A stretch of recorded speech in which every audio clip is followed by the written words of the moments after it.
Hello, everyone. This is Dan coming to you from the Spiritual Underground podcast at DTM Studios. Sitting back in the wood shop behind my house. Had an opportunity this morning that wanted to share with you all. I have joined a couple groups and began to reach out and talk to some other people who are doing podcasts so that I can gain some information on how they grew theirs and just do some information swapping. And a gentleman put out a request wanting people for guests, and I saw that and said sure. So we did that this morning. You do this thing where, I have some opportunities. One of the opportunities that I'm looking at is to do a remote podcast with somebody, one of the fellows who was in the nicotine quitting circles with me.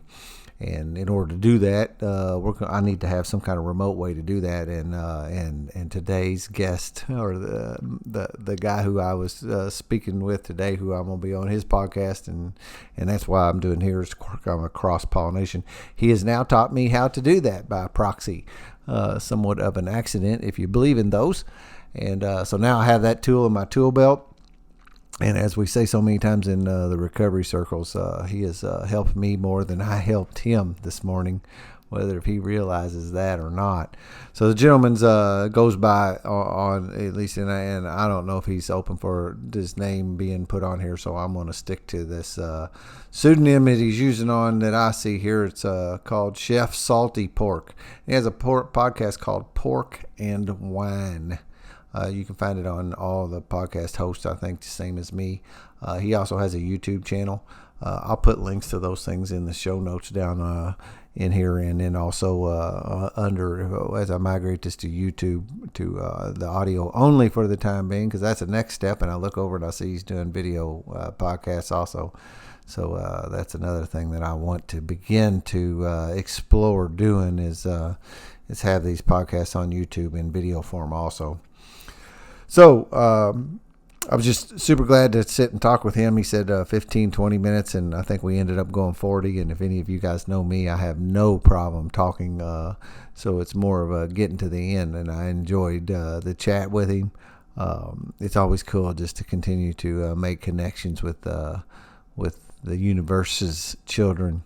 And so here we go. That is me, Dan Reeves, with the Spiritual Underground podcast.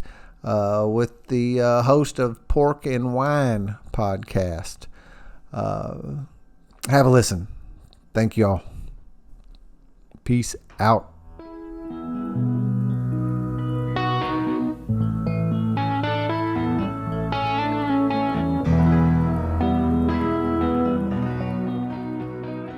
Okay, ladies and gentlemen, thank you again. Coming at you with another pod here live, actually, and a special guest, Mr. Dan Reeves from the Spiritual Underground podcast. Well, thank you. I'm really glad that we've connected through here. Since making some connections with a few people, other podcasters, is a little bit new to me. I'm learning a lot really quickly. There you go. Now, essentially, if you don't mind, can you just tell us a little background and why the podcast? So, and this gets to be, I always hesitate a little bit because it is so vulnerable to say this, but in 2014, I was caught. I had been drinking and doping most of my life, and I got caught breaking into houses stealing pain pills. I thought I was going to prison.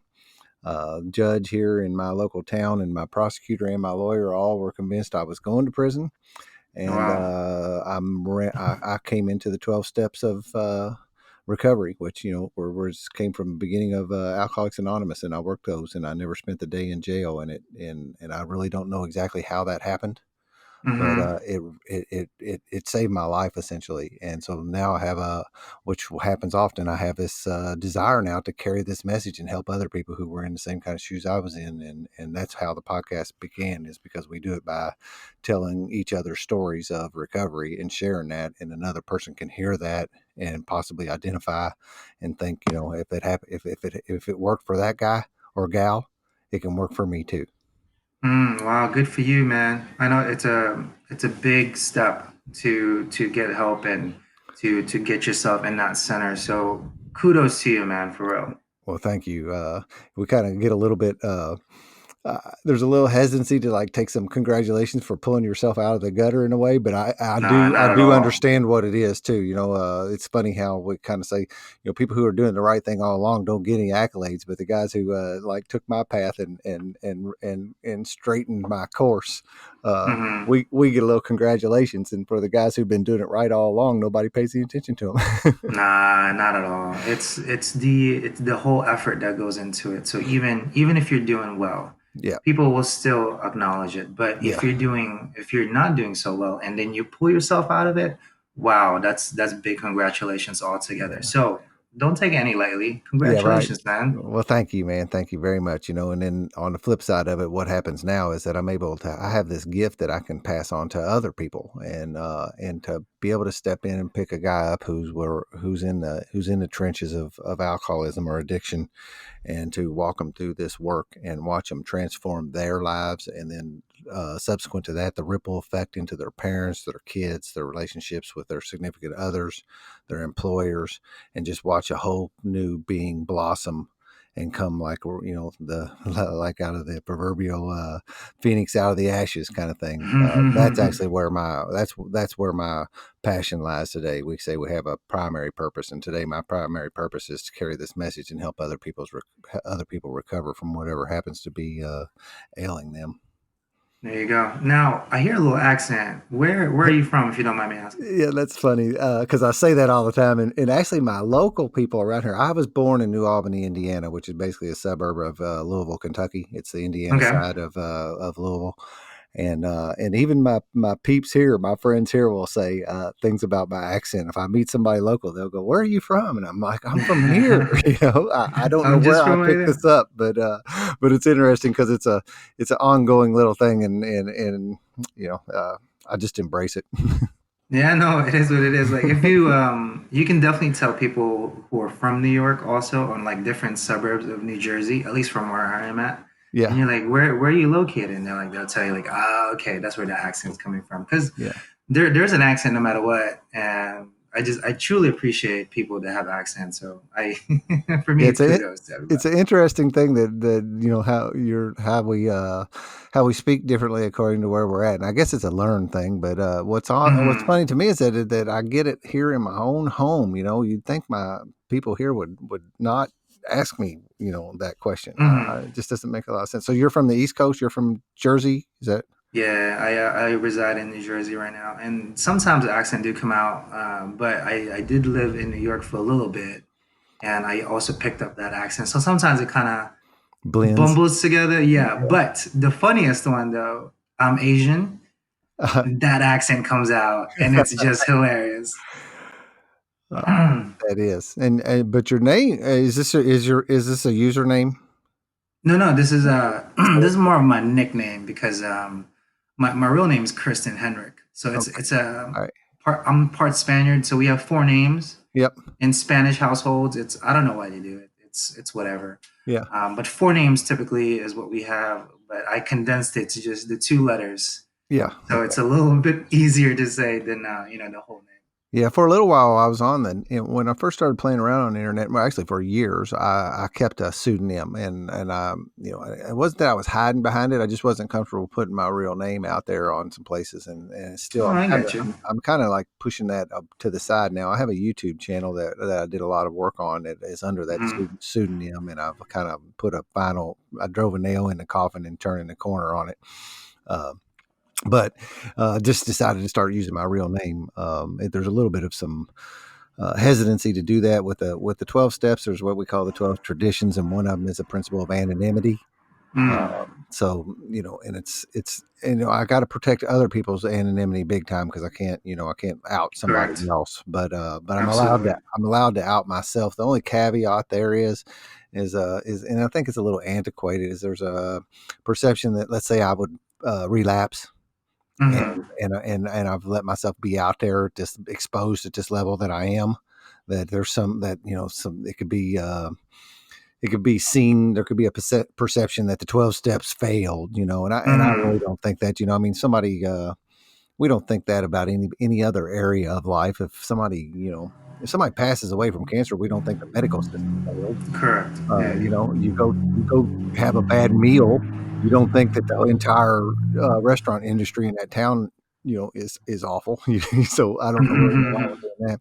So I listened to one of your podcasts, and I heard it's based around the restaurant business. Is that what I understand?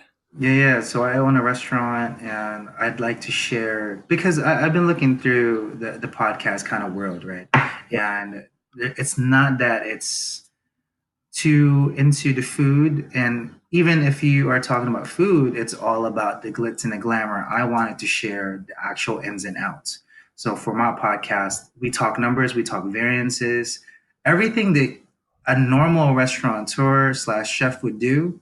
I explain it into detail, but in a funner way. We make light of it, Yep. and just to give you that glimpse that it's not just that what you see on TV.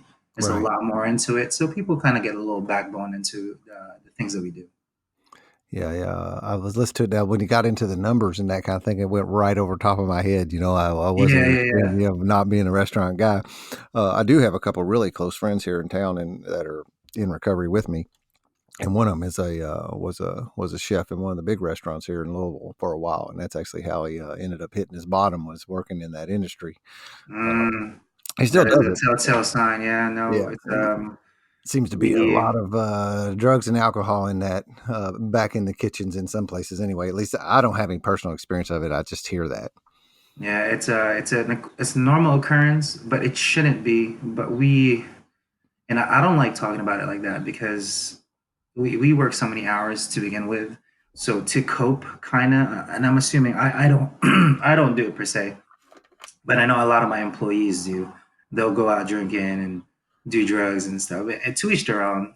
As Yep, long as you right. show up to work, it's fine. Yep, But and the fact is that not everybody crashes and burns. There's where you can actually, mhm, it sounds a little bit funny. Now, obviously, we can use alcohol responsibly, and many, many, many people do mhm, that, right?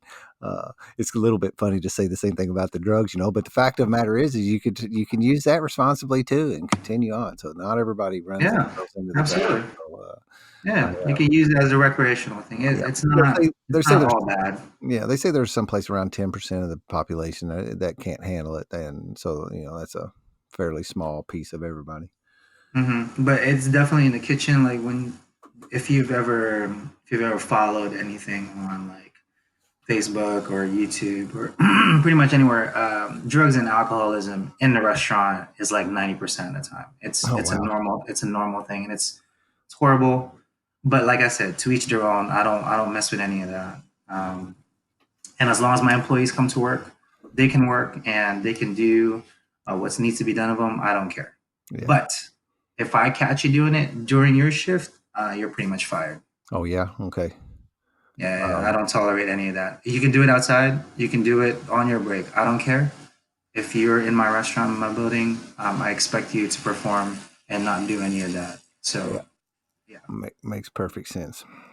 Now, let's get into the food if you don't mind. I'm Let's go. always curious about what people eat and how people have eaten. Now, it's a good thing because one, you were in recovery, right? And you are currently still Yes, because it's an ongoing process. right. You're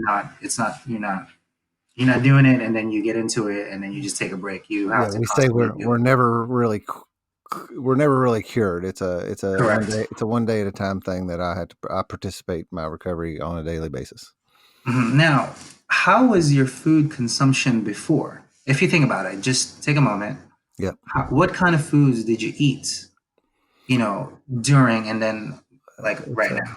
yeah, it's a and so there is actually a story behind that of I grew up in a family that I just like everything. I even kid around with my kids. They can't name a food that I don't like. I actually have a little bit of aversion to people who say, "Well, I don't like this and I don't like that." No, well, okay, but so but my eating habits really fluctuate with when I'm using. Because what actually usually happens is I stop eating.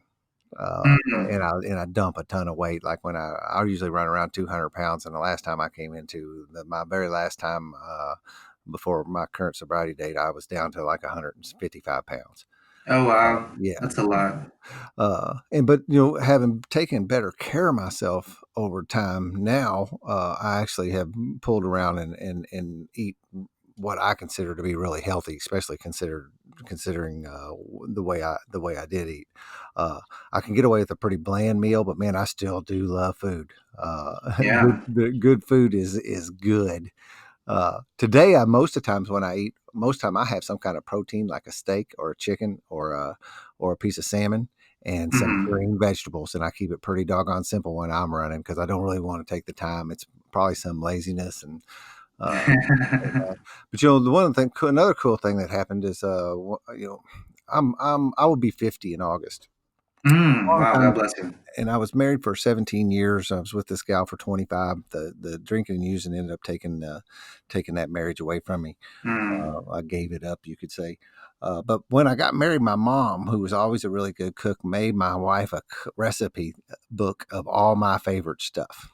Oh wow, Yeah, that is sweet. and so like in the divorce, that was something that I made sure I kept. Now she could have a copy and write out, whatever she wanted to with all of it, but I kept the original Hmm. one.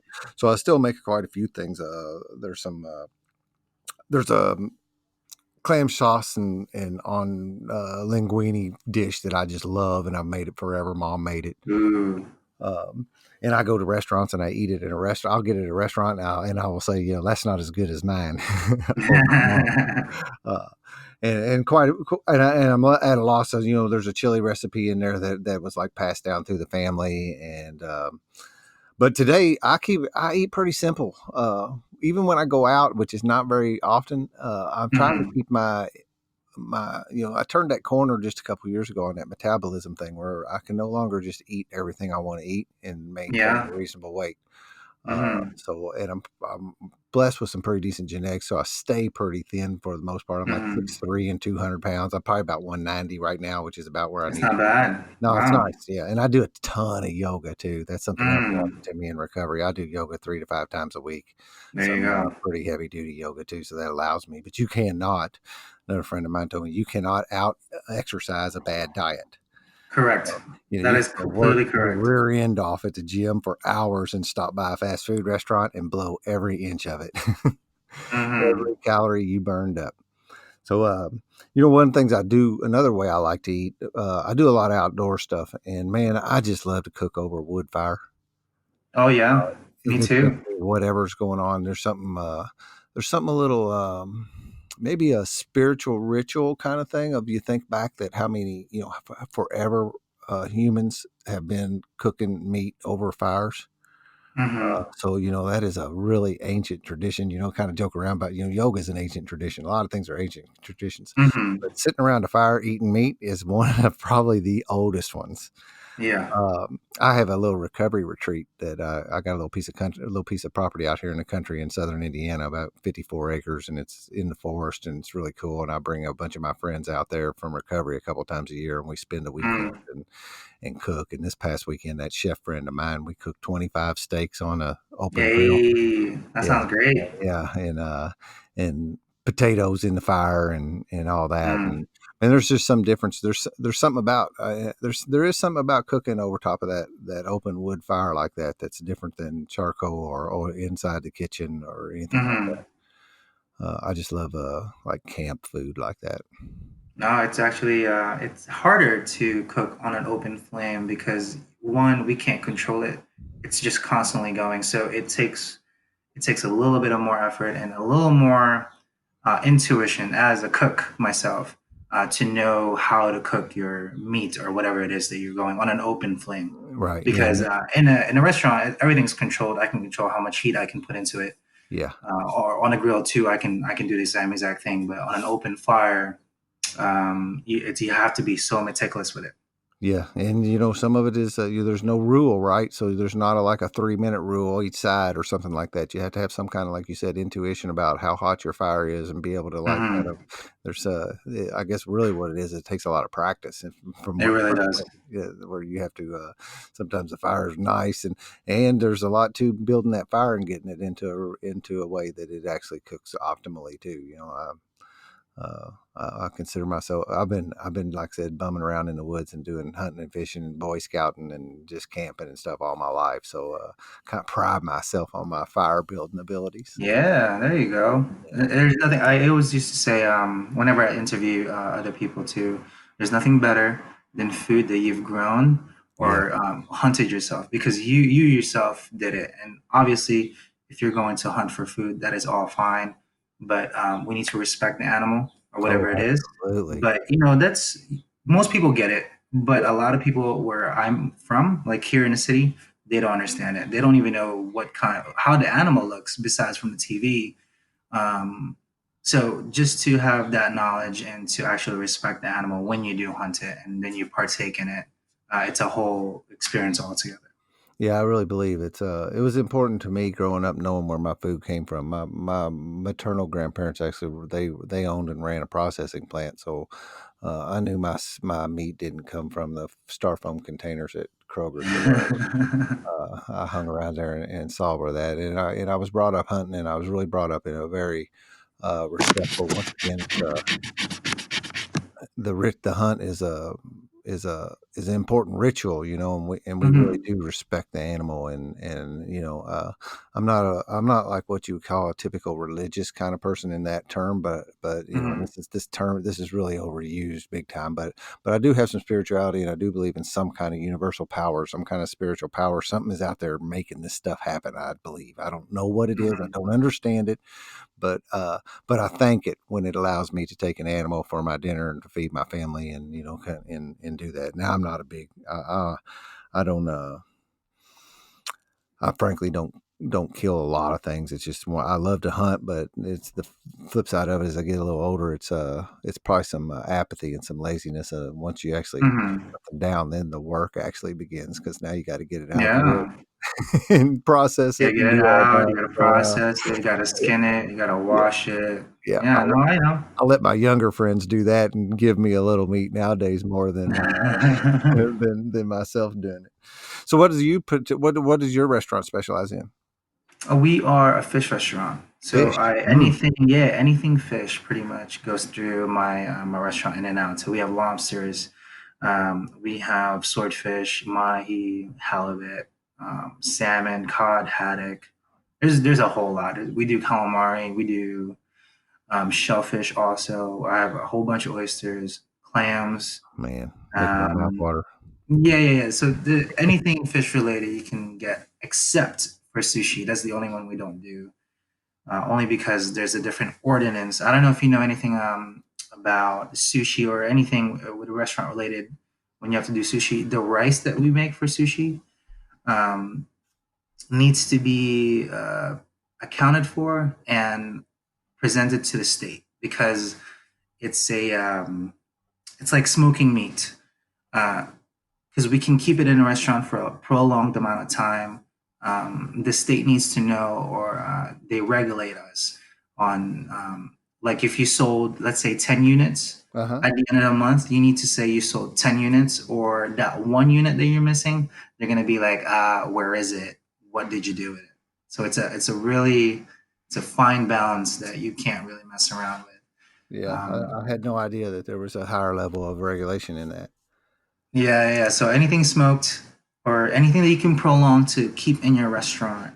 The rice also for sushi you can keep prolonged, so you have to take note of it and send it to the state. So it's just have to be. That's why we don't mess around with it, at least for my restaurant Yeah, is that with and the it's in New sushi. Jersey? Is that do you think that's specific to New Jersey, or is that kind of something that's around the country? It might be universal, but different states and different towns have different ordinances. So I think it's a generalized one, but I'm not 100% on that. Yeah, interesting. I would have Yeah, it's pretty crazy. Food is it's a horrible it's a horrible experience for the chefs and the managers because yeah, it changes every year. I have to know different processes, different regulations that I have to keep on track of on top of what I do already, and it's a lot. So I don't know. We do it for the love of it. yeah, That's right. that's the what I want.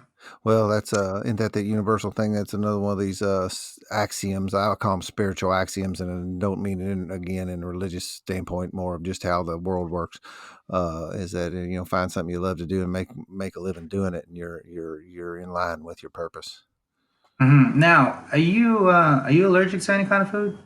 I am not allergic to any food. Nope. Wow, nice. I have some experience with that though, because my son has got a severe peanut allergy that we found out about, and Ooh. that's been world changing to have a kid with a severe food allergy, specifically in the peanuts. They're just everywhere. Mhm. It's everywhere. Yeah, and whenever when something's processed, most items, and even in my restaurant too, I can attest to it.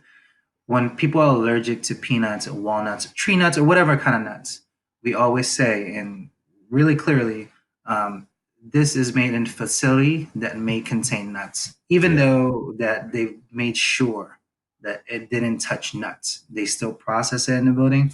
We have to say it just in case they're that severe, you know?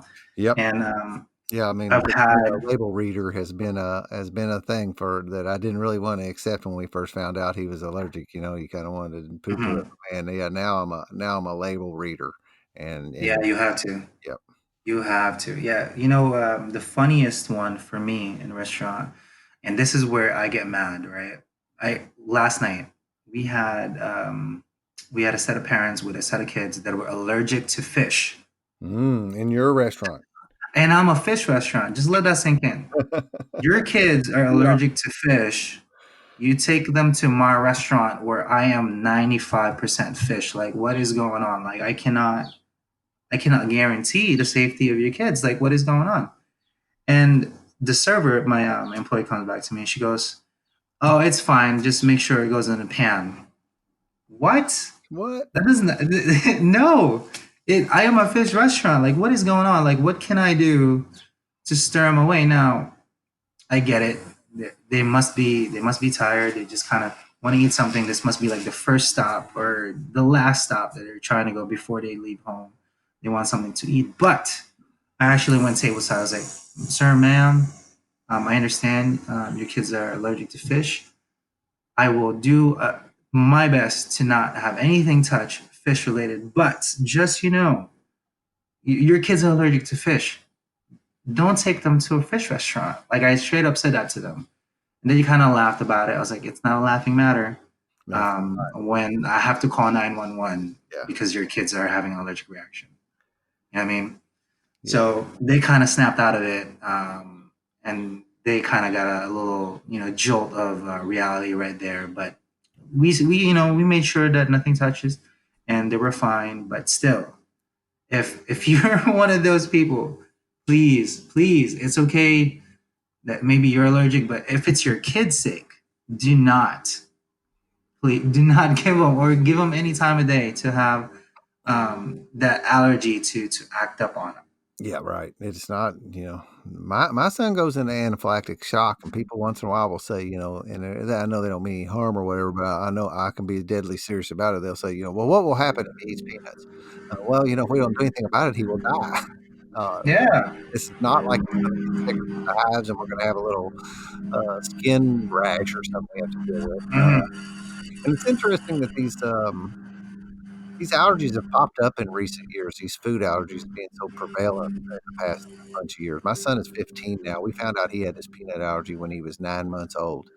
And Hmm. back even just that long ago, 15 years ago or whatever, 14 something years ago, I really had not really known much about food allergies at the level. I mean, you knew some people here and there that would have something, but man, now it just seems like it's just so prevalent to have something, whether if it's soy or if it's fish, the shellfish or something, I think is one that seems to be one that people talk about a lot, having a shellfish allergy.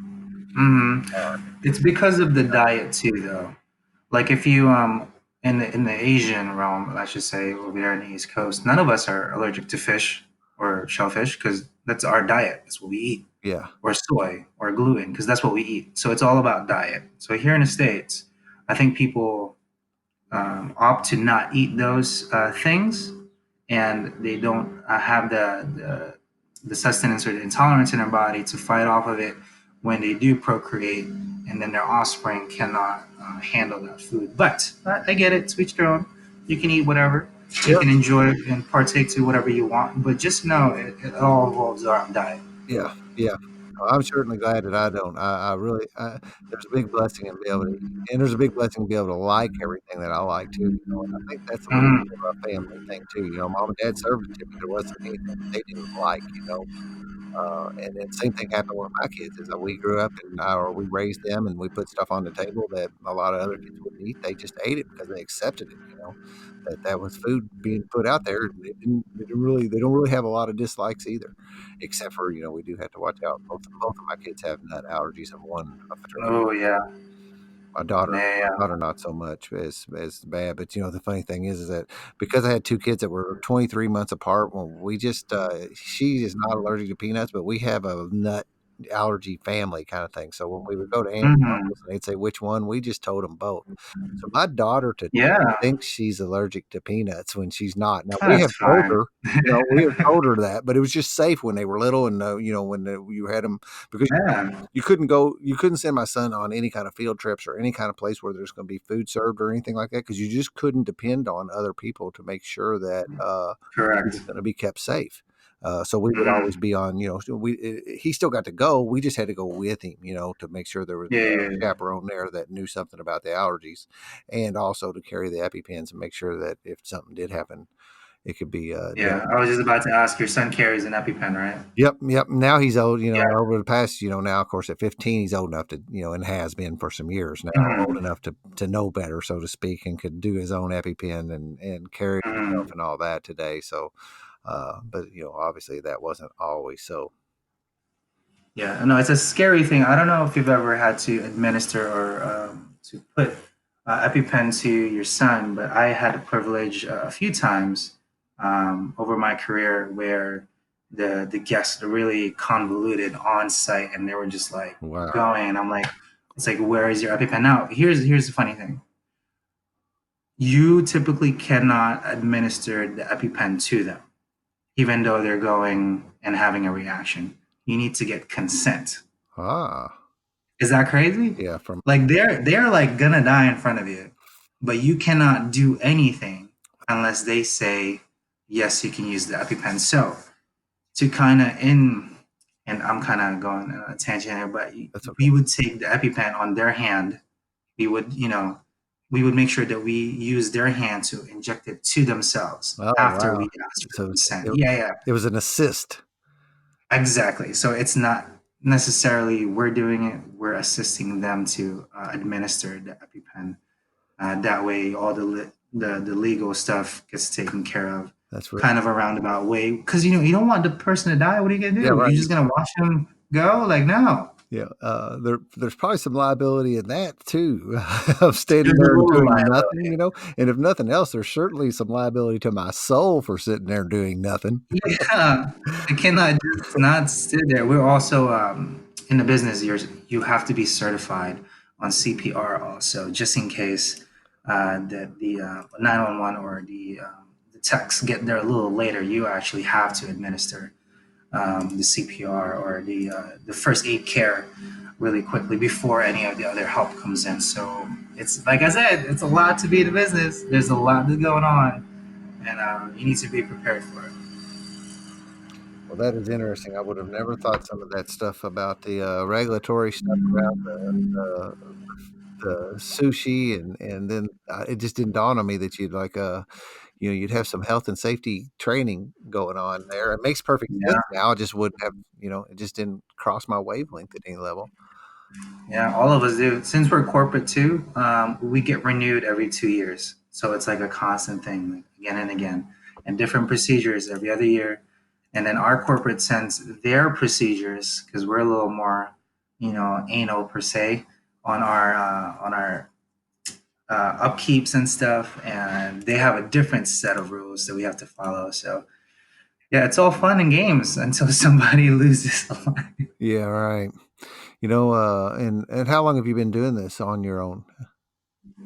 This is 18 years now. 18 years. Wow, that's fantastic. 18 years. Yeah, well, you should have a little bit of uh, handle on it by now. But like you said, the rules, that's the other thing about these regulatory bodies and stuff. I was there for 28 years, and the same kind of thing happened there. The rules would change every year on what you could do inside parameters, ASME codes. You had to just constantly stay up on it. Uh, I get that I stopped working there in March just a couple months ago, and they actually laid some people off, and I was one of them. And it was just something that my heart wasn't aligned to anymore. So now I'm starting to Mm. do a little bit of my own business here, and I'm a woodworker, always have been. So I built a wood shop a couple in Hey. the backyard, and you know, just starting to get out off the ground and start looking at thinking about all the implications of working for yourself, and creating a corporation and what I got to do tax wise. And it's like, man, Mm. golly, maybe it was It's a easier for lot. somebody else. I don't know. Yeah, it's a lot. But once you get the hang of it, you're pretty okay. But a couple more questions to you, if you Okay, don't mind. no problem. Love to. Are you a vegetarian or a vegan? Have you ever tried it? I am not. I joke around a little bit that I really feel like meat is something my body that wants. I eat Mm. protein in the form of a meat all the time. I have been in this yoga community I'm in. I'm surrounded by a lot of people who are vegetarians and vegan. Mm. So I'm getting some exposure to it. Got it. Now, have you ever eaten anything weird in terms of proteins or any kind of produce?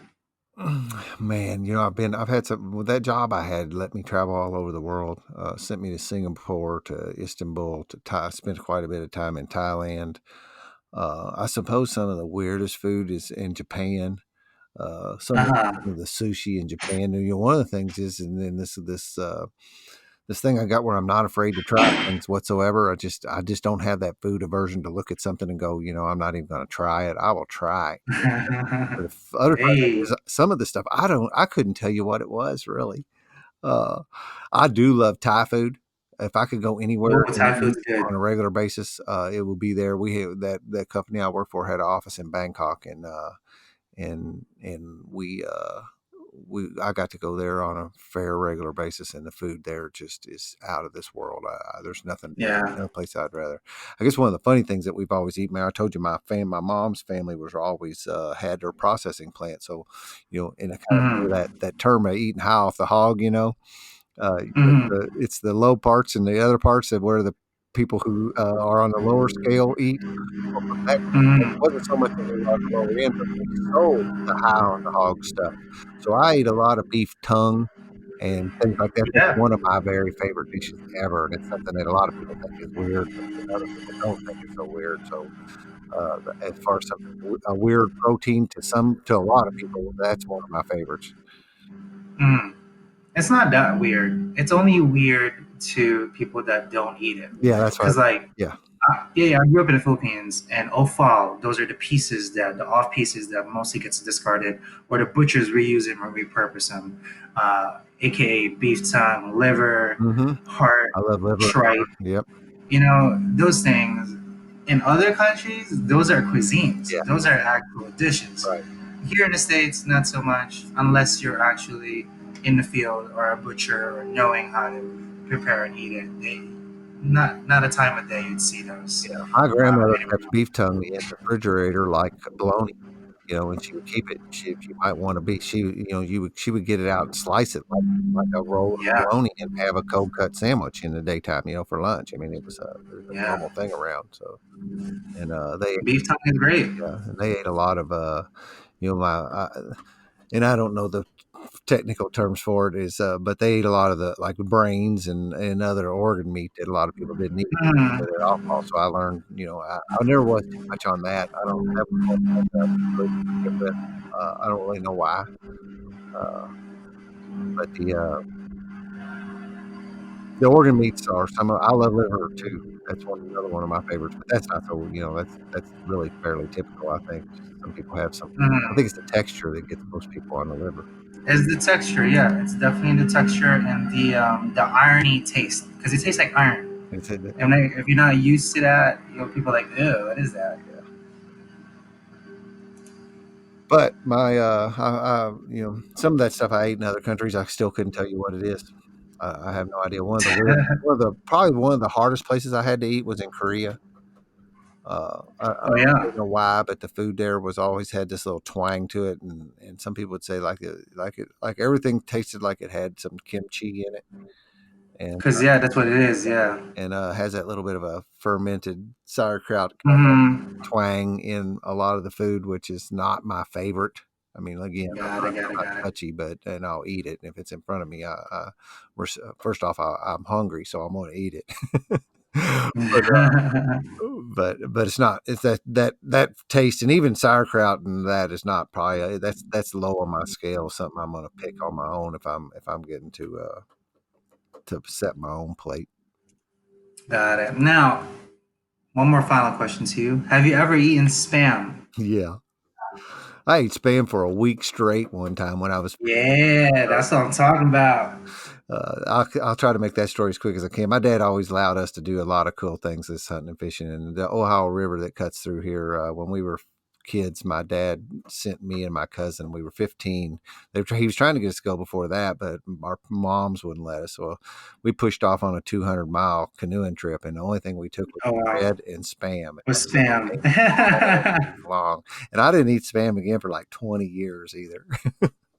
Oh my goodness. I've started. My, no, yeah, I joke with my wife because she doesn't particularly like spam nor the texture of it. But growing up in the Philippines, spam is like our burger meat. Like we put that thing on everything as a seasoning, even Yeah. because it's like salty goodness. Yeah, I got another buddy who's actually a sponsee of mine. He's getting ready to do. He's got sober and he's changed his life, and he always wanted to do some big backpacking trip, and he's going to do the John Muir Trail in California. And I was talking to him Mm, yesterday about the food because he's got a service that's going to place food restocks along this 200-mile hike for him. He hmm. doesn't have to carry it all. It's just going to take him 20 to 25 days to make this hike, and you just don't carry Oh that wow. much food with you. So they put these resupply points. And one of the things he said that he's using is because it keeps good, and it's got a lot of protein, a lot of power, a lot of calories in it because he needs those calories for hiking day in, day out. He said he'll be eating a lot of spam. Uh, Yeah, and I get that spam, Yeah, and man. he just told me that yesterday. I was on the phone with him yesterday, and he was talking about it. And you bring up spam again today. It sounds like maybe some spam is in my future here soon. Hey, no, this is like the last question I like to ask because one, I'm Filipino. I always ask it. Two, not that many people know it nor have the experience of it. You're actually the second person that I've asked that has eaten it and actually liked it, kind of, sort of, in a way. But most of everyone that I've asked are like, "Ew, what is it?" Yeah, yeah. Most people do have an aversion to it. I like it. It's awful salty, but Yeah, it's awful salty. You got to get the low sodium one. yeah, maybe that's what I need to try. Get Mm. that and give that a shot. I remember putting it on the grill. We were talking about grilling it. We'd slice it up, put it on open fire, and grill it a little bit, and eat it on bread, or just eat it just right off of the grill.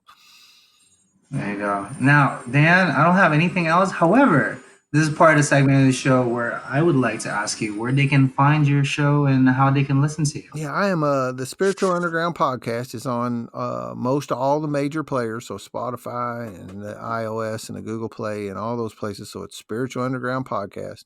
I also have a website that supports it. That's spiritualunderground.org. I have a Facebook page that's Spiritual Underground, and Instagram that's actually Spiritual Underground for the number 4, the letter U, Spiritual Underground for you. Somebody else has the Spiritual Underground before me, but Mm. probably the easiest place you can just if you that Spiritual Underground podcast. If you search that on you just in Google, it'll pop up the various places that you can listen to that. Well, there you go. I'll make sure to link all the description below so you can find Dan and all his goodness. Now, make sure you guys check it out. His podcast and lots of good things in there. And you can hopefully this episode will air fairly soon. But just all in terms, Chef Meal airs every Monday live in a restaurant where Sean and I, my sous chef, talk about our things in the restaurant. And then Thursdays, where you can find Dan and a slew of other podcasters that I've interviewed and kind of go about their lives. So, Dan, thank you so much. I understand the concept of time. I know I've taken 40 That's minutes okay, of man. your That's time been that fun. you really can't get back, but I hope you had a good time with it. Oh, I'm having a blast doing this whole podcasting thing. And so when you approached me, I was like, yeah, man, let's do that. That sounds like fun. One thing I'm good at doing is running my mouth. It is okay. I can do the same. Yeah. Now, thank you so much. Thank you. And that's all we got. All right.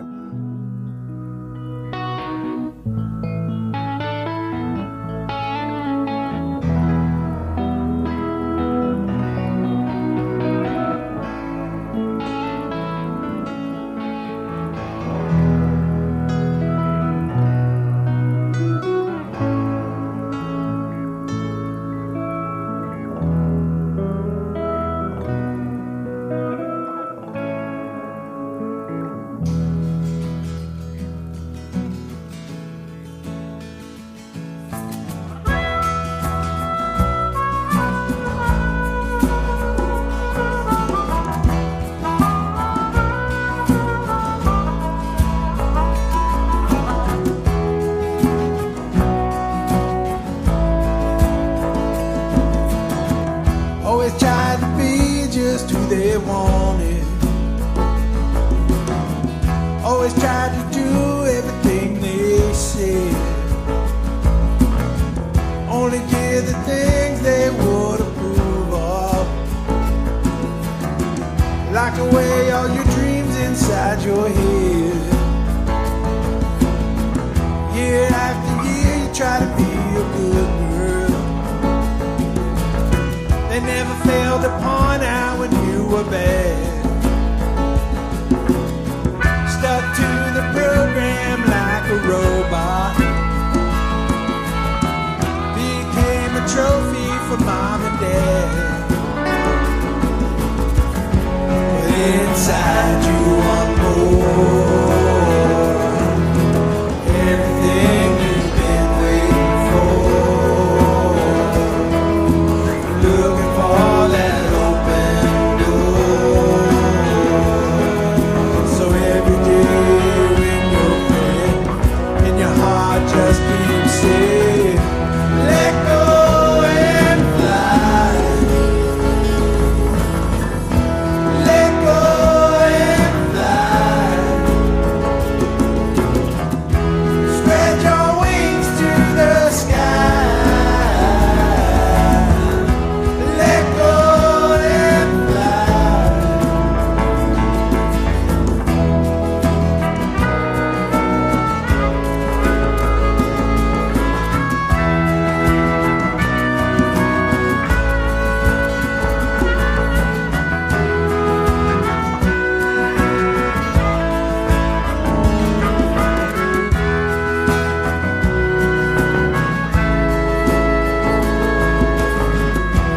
Ever since you was a little boy, they told you, suck it up and be a man. It's time to put away your baby toys. Make your mom have a plan. They said, boy,